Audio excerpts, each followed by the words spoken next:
A contestant is on the verge of winning the largest prize money offered by a reality quiz program in Sri Lanka as she takes the hot seat on the Sirasa Lakshapati program. You can watch the nail-biting moments of the Sirasa Lakshapati program, which is currently on air on our sister channel Sirasa TV. A very good evening. I'm Shane Silva. And I'm Mahina Bongza. Also coming up on the news tonight, South African Blade Runner Oscar Pistorius, who is alleged to have shot and killed his girlfriend, granted bail. Let's take a look at the stories making headlines tonight. 5 youth drowned in Avalapitiya while on a pilgrimage to Adams Peak. Minister Mahinda Samarasinghe to head the Sri Lankan delegation to the UNHRC sessions in Geneva. The North Central Province Ayurveda Commissioner grievously injured in an acid attack. And a clash between UPFA supporters in the Eastern Province injured leader of the House of the Provincial Council in intensive care. Moving on to the stories in detail now. 5 persons have drowned in the Mahavali River near the Valley Gampala Bridge in Navalapitiya. The victims were identified as a group of pilgrims from the Watadaniya area in Gampala who were en route to Adams Peak. News First U reporter Sajit Anuradha has more on this incident. A group of youth who were travelling to Adams Peak on a pilgrimage drowned while bathing in the Mahavali River in close proximity to the Valikipola Dehikanuwa Bridge. The area residents were able to recover the 5 bodies.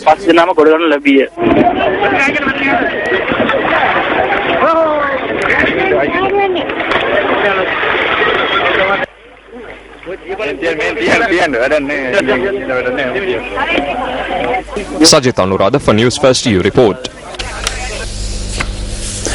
The son of the Eastern Provincial Council chairman has been remanded in connection to an assault carried out on Eastern Provincial Councillor Priyantha Pathirana. Priyantha Pathirana is receiving treatment at the National Hospital in Colombo. The assault took place last night in close proximity to Provincial Councillor Priyantha Pathirana's residence located in the Anandakulam area in Trincomalee. According to the police, initial investigations have revealed that the assault had been carried out by a group of individuals including the son of the chairman of the Eastern Provincial Council, Aryavati Galapati. The Provincial Councillor, who sustained injuries, was airlifted to the Colombo National Hospital.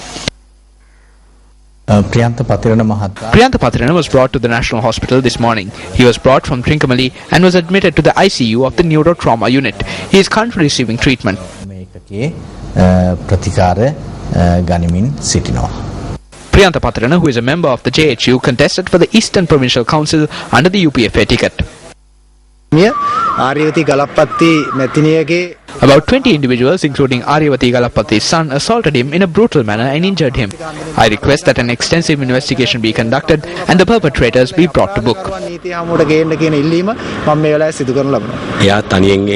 He lives alone. He had been receiving constant threats and there was no security. This inhumane attack took place when he was alone. Chairman of the Eastern Provincial Council, Aryavati Galapathi, responded to these allegations. My son attended a meeting at the Jayasumanarama temple along with a friend. While on his way back, his vehicle had been stopped by Provincial Councillor Priyantha Pathirana near Anandakulama Junction. My son had been dragged out of the vehicle and an argument had ensued. He had even broken the chain my son was wearing around his neck. I think it was an attempted robbery. If he has a political problem with me, he should resolve it with me without involving my son. After all, we are both in the same party. Aryavati Galapathi's son, Susantha Galapati, who was remanded in connection to the assault, is currently receiving in-house treatment at the Trincomalee Base Hospital. A police team has been deployed to apprehend the suspects connected to the acid attack carried out on the North Central Province Commissioner of Ayurveda. The commissioner, who sustained injuries in the attack, has been transferred to the eye hospital in Colombo for further treatment. The North Central Province Commissioner of Ayurveda, Dr. Kumar Alves, was attacked with acid at dawn today at his official residence on Dharmapala in Anuradhapura.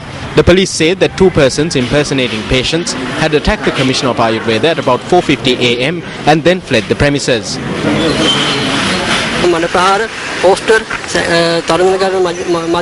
He worked in a climate where threats were levelled against him and mudslinging posters were put up. He was a civil servant who worked to the letter. He was an honest man. It is because they could not bear his methodology that they carried out this malicious acid attack on him.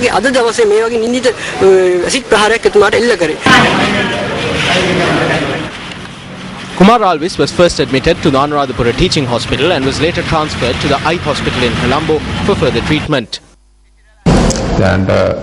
Specialists have examined him and have determined the treatment he needs. His eyes have been severely damaged, but we have just started treatment and we will continue this treatment. We will only be able to make a statement on the condition of his eyes in the future.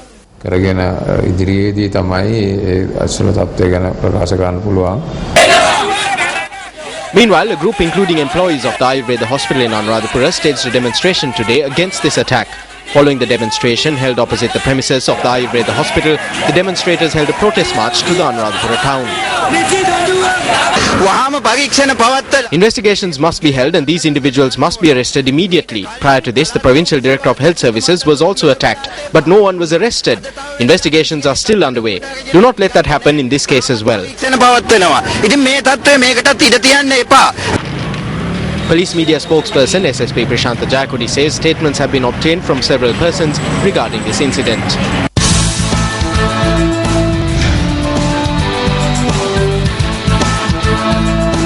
In your developing story tonight, Minister of Plantations Mahinda Samarasinghe has been appointed to head the Sri Lankan delegation at the United Nations Human Rights Council sessions in Geneva. The Sri Lankan delegation is due to depart for Geneva on Monday.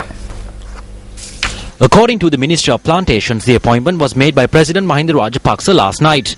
Thereby, Minister Mahinda Samarasinghe is due to address the Human Rights Council session as the head of the Sri Lanka delegation on the 27th of this month at approximately 4:20 p.m. Sri Lankan time. The minister said that the Sri Lankan delegation plans to raise international awareness on the progress made by Sri Lanka in the field of human rights. Speaking the news first, Minister Samarasinghe said that they hope to inform the international community of the progress made in implementing the recommendations of the Lessons Learned and Reconciliation Commission report. When inquired about the Sri Lankan delegation that will travel to Geneva, the minister noted that he will be the only minister present in the delegation.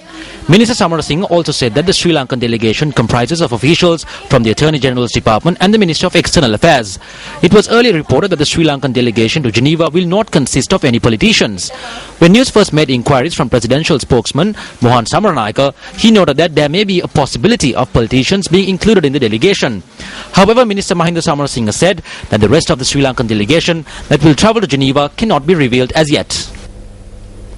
In the meantime, speaking at a media briefing convened by the United National Party today, parliamentarian Harin Fernando commented on the upcoming UN Human Rights Council session.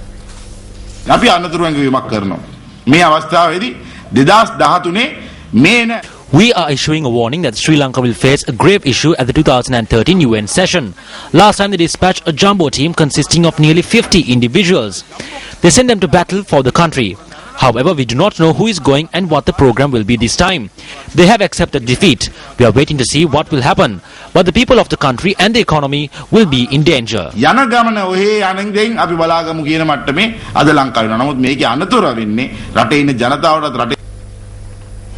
Both houses of parliament in India were adjourned temporarily today after a group of MPs voiced their protests regarding Sri Lanka. International media reports say the tense situation arose during a debate held on the bomb attacks in Hyderabad. A tense situation arose at the Lok Sabha today when a group of Tamil Nadu MPs attempted to voice their protest regarding the alleged human rights violations in Sri Lanka. Indian media reports said that the group of MPs had chanted slogans and had marched towards the speaker. At this instance, Speaker Meera Kumar called adjourn the House until 12 noon today. Meanwhile, a group of Tamil Nadu MPs from the Congress party had requested Indian Prime Minister Dr. Manmohan Singh today to pledge support to a US-sponsored resolution on Sri Lanka that is to be put forward at the upcoming UN Human Rights Council session. The Hindu newspaper reports that the group of MPs had reiterated to the Prime Minister that the Indian government should support the US-sponsored resolution on alleged human rights violations in Sri Lanka. They had pointed out that Sri Lanka had failed to implement the recommendations of the Lessons Learned and Reconciliation Commission in accordance with the resolution passed at the previous UNHRC session. Thereby, they say that India should support the US resolution which calls on Sri Lanka to categorically implement the LLRC recommendations.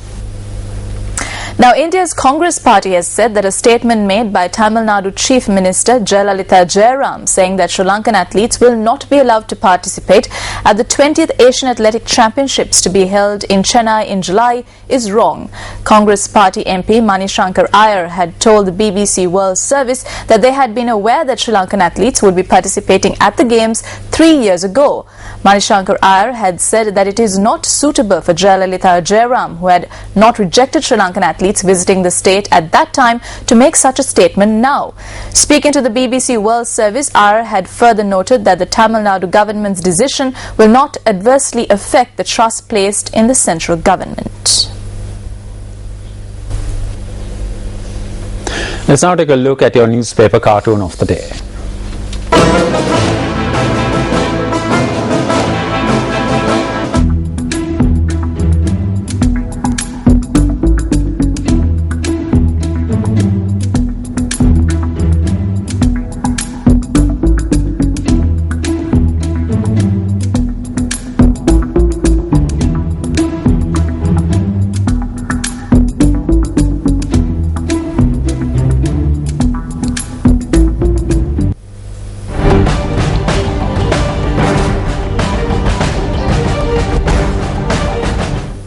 President Mahinda Rajapaksa says that power and wealth cannot produce a healthy future generation.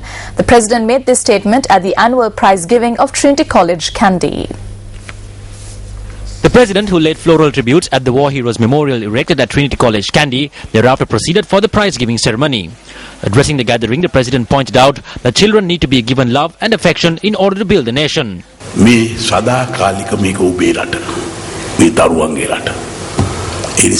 This country will be yours forever. This country belongs to the children. Our responsibility is to protect the children on behalf of the country. Therefore, we need to dedicate ourselves to the children for the sake of the country. We should maintain the interest that we show when enrolling a child in school until a child completes his or her education. Parents, please do not forget your children by saying there is no time.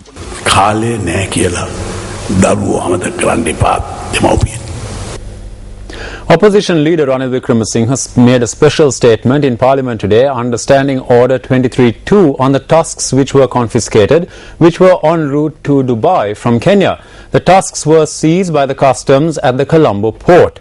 Leader of the House, Minister Nimal Siripala de Silva, responded to the statement. According to the international conventions, these tusks should be handed over to Kenya. Kenyan authorities will need these tusks to use as evidence in order to prosecute these perpetrators. After obtaining approval from the Kenyan authorities, these tusks could be destroyed. That's one alternative. However, our country is adopting a different approach. According to information we have received, the President's office is intending to distribute these tusks amongst temples. This move violates international conventions. There are many individuals who provide you with false information. Such information is aimed at misleading you. The container consisting these tusks was seized in close proximity to the Colombo port and is under the supervision of the Customs Department. The container has been sealed by the Customs Department. He is very interested about elephant calves. However, he has broken the tusks of elephant calves in his party, such as Dayasiri Jayasekara and Buddhika Patirana. You were able to explain because of the opportunity I provided. The government need to thank me for that. We need to protect the four-legged elephants. Do not worry about the two-legged elephants. After the next election, there will be 150 of them on both sides.